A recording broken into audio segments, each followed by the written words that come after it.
Whether we're travelling or staying home, working, studying, or exploring the world around us, our intercultural environment is always evolving. To keep up with the pace of change, we need to develop our intercultural competence and become cultural surfers, ready to ride any wave that comes our way.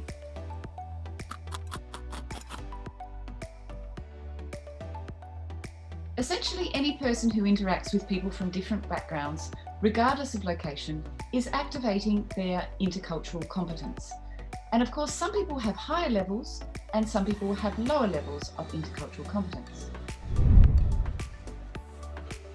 Factors that influence our level of intercultural competence include exposure to different cultures, either through travel or living in multicultural environments, language learning, which increases awareness of different worldviews and systems of reference, and perhaps most importantly, critical thinking skills to develop attitudes like respect, openness, and curiosity in contact with other cultures.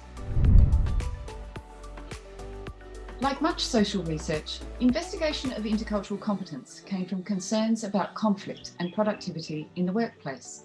Dutch social psychologist Geert Hofstede started the ball rolling in the early 1970s when he was a management trainer at one of the first truly global workplaces, IBM. He gathered data on employees' attitudes about working collaboratively in large organisations across 70 different countries and realised that people from a particular country were much more likely to produce similar answers to their fellow compatriots. And so he developed the theory of national cultures and cultural differences. Now, this was a major breakthrough for understanding global management in the 1970s. And of course, today we're well aware that people from other cultures might have different ways of approaching working, as well as eating, drinking, sports, socialising, and any other behaviour or activity. With increasingly globalised workplaces and multicultural societies, intercultural competence has become even more important because we're constantly negotiating a range of different cultural interactions, no matter where we find ourselves. But that doesn't necessarily mean we are doing intercultural competence well. We can always do better. So there are 5 steps in the process of developing intercultural competence. And number 1 is developing the right attitudes, which are respect, valuing other cultures, openness, withholding judgment, and curiosity, which means tolerating ambiguity. We also need to develop knowledge and comprehension through cultural self-awareness, thinking about what we do and why we do it, deepening our knowledge of other languages and cultures, and improving our socio-linguistic awareness so we think about what we say and the way we say it. Number 3 is developing real skills, listening, observing, evaluating but not judging, analysing, interpreting, and then relating all those skills back to our environment and our communication.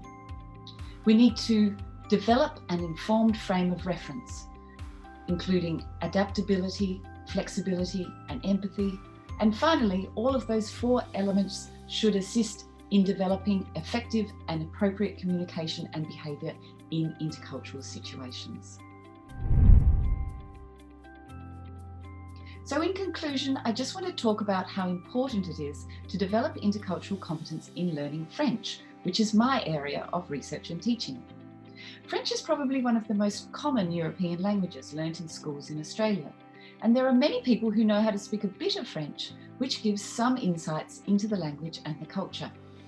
But there are so many historical, political, social, and cultural factors that influence the way we communicate. For the French, the importance of being able to discuss any topic in a witty and engaging way comes from the traditions of cultivated conversation at the court of Versailles in the 17th century.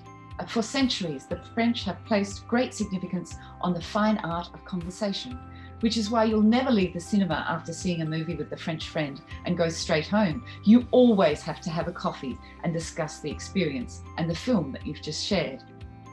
And you might be surprised to hear French people argue first in favour of veganism, for example, and then within a few minutes seem to completely contradict their own argument, maintaining that France would not be France without its charcuterie, its terrine and pâté, its saucisson and coq au vin, and of course, its cheese. Now, you might think that you've misunderstood what they've said, but in fact, your language skills are probably spot on. It's your intercultural competence that needs upgrading. Because the French educational system encourages students to learn to argue a point from several different angles, rather than present an opinion that reflects a process of critical thinking. So there's less attachment to a particular position and more interest in keeping the conversation going. Consensus, which is the peaceful middle way of many Australian conversations, is to be avoided at all costs in French conversation, because that could be considered boring. So that's just one example of the kind of misunderstanding that can arise from lower levels of intercultural competence. But of course, we can't know everything about every culture on earth. So the important thing is to recognise that intercultural competence is an exciting and dynamic learning process rather than simply a box to tick. Our intercultural environment is like the sea. Every wave is different. It's always evolving, and so are we. If we can keep surfing that cultural wave with respect, openness, and curiosity, we can end up on any beach with confidence and integrity.